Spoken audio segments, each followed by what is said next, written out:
John and Abigail Adams had a unique relationship in the 1700s.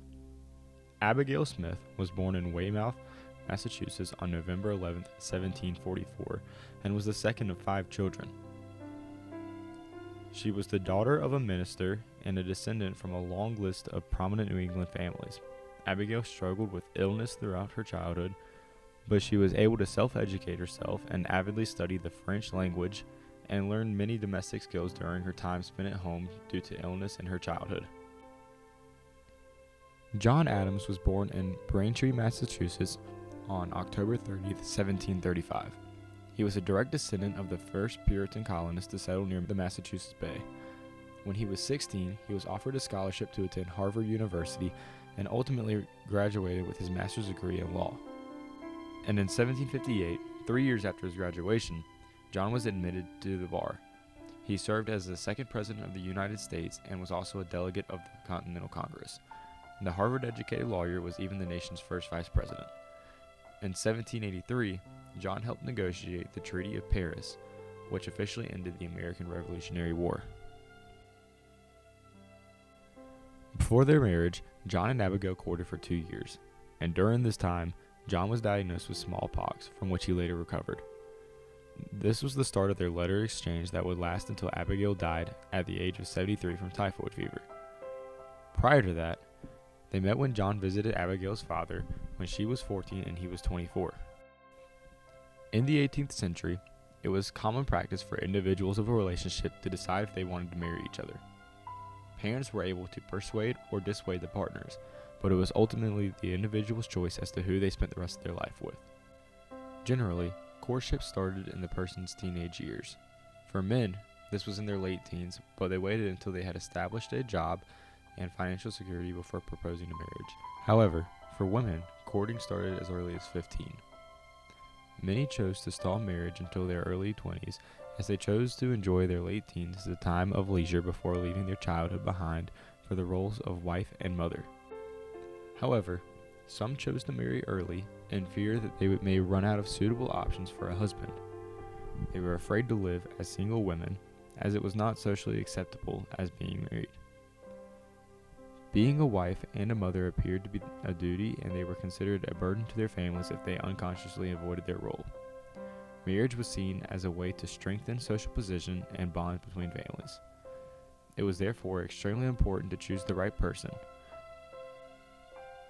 someone that a person could not only be happy with, but could also provide them with social security.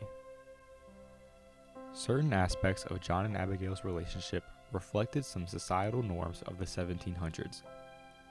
Even though they were third cousins, they married for love and not social class. Throughout their marriage, John always respected Abigail's wit and intellect. Parts of their marriage reflected social norms of the time, as both of them stayed generally inside their class when choosing a partner, even though John was slightly below Abigail in social rank. John and Abigail Adams married at around the typical age of marriage in the 1700s. They were partners because of love, not because of social rank, which was the typical move of the time period. John and Abigail got married at the ages of 29 and 19, respectively. After their marriage, on October 25, 1764, Abigail moved with him to Braintree, Massachusetts. A year later, Parliament approved of the Stamp Act, and the Stamp Act crisis ensued. They welcomed their first child that same year. They completed their family with 6 children, although one child was a stillbirth and another died in infancy. Their first son and second child was born in 1767, the same year the Townshend Act was initiated, and he was named John Quincy Adams. He later went on to become the 6th President of the United States, following after his father in policy. In 1774, the Intolerable Act began, and John had to leave his family for the first time to go to Philadelphia for the First Continental Congress, where he acted as a delegate.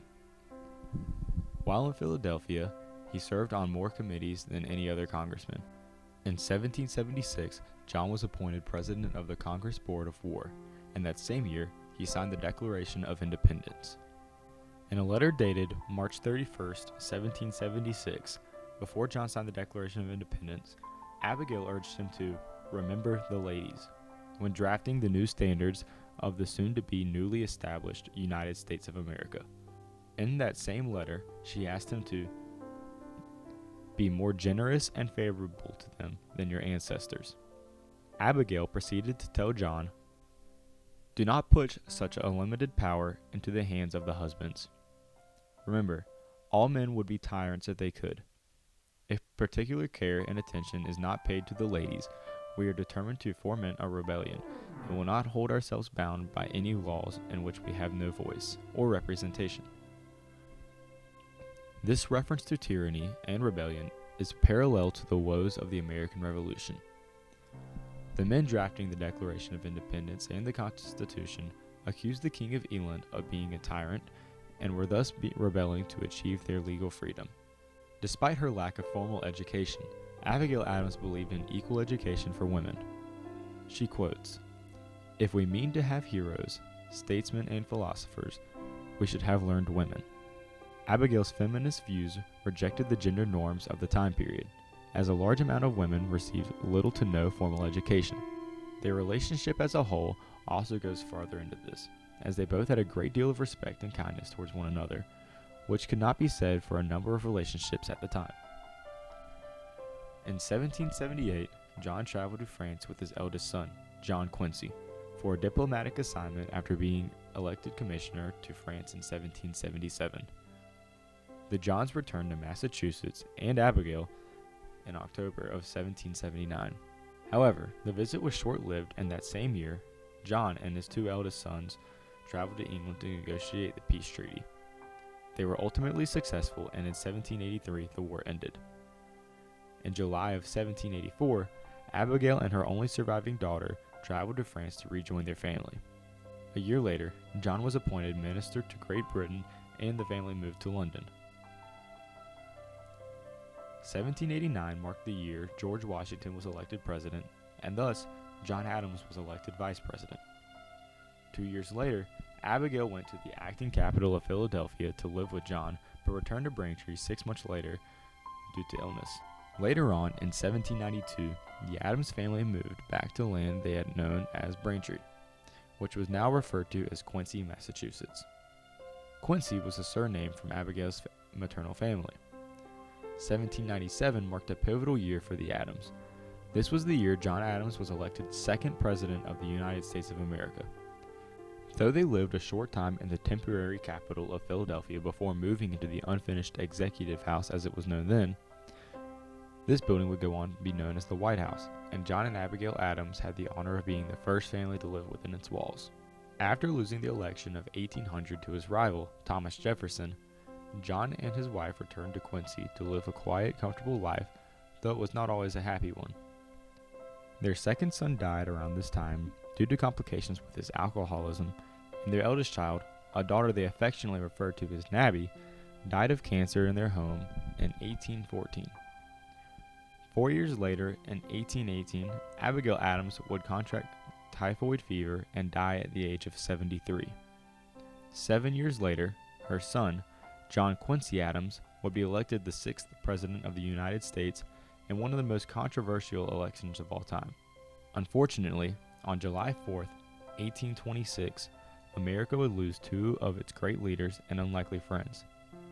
Both John Adams and Thomas Jefferson would die of old age on the very same day.